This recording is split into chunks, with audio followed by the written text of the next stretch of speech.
Kệ đi anh ơi, bọn nó uống mình cũng uống đéo này nào. Đâu 271 đi. Cái tầm cái chỗ này Luôn này. cái gì đâu mà Cắt luôn. ai nhỉ? Hay cắt luôn rồi hết. Không phải à? Cần phải cắt hết đâu. Hay là múc cái chén. Anh uống không? Đấy, uống đi anh uống nữa. Bắt tay cái. Để lần sau anh em mình có dịp. Ok. Đéo nó bắt tay dập tóc mình. Giật đông giật thằng này nó vẩn, mày say rồi.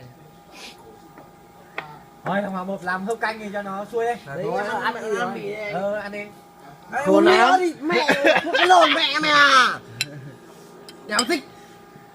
Cái này uống nốt đi. Bạn này uống nốt đi. Nốt đi em ơi. Em Xê. Con đéo nào thích. Nó một phát nữa hết cái cốc rồi em thì uống hết 5 chén.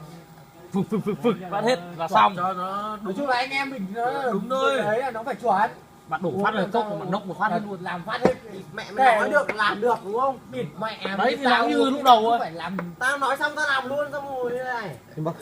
Nhưng mà không làm được thì không nói. À còn. Có lý. Em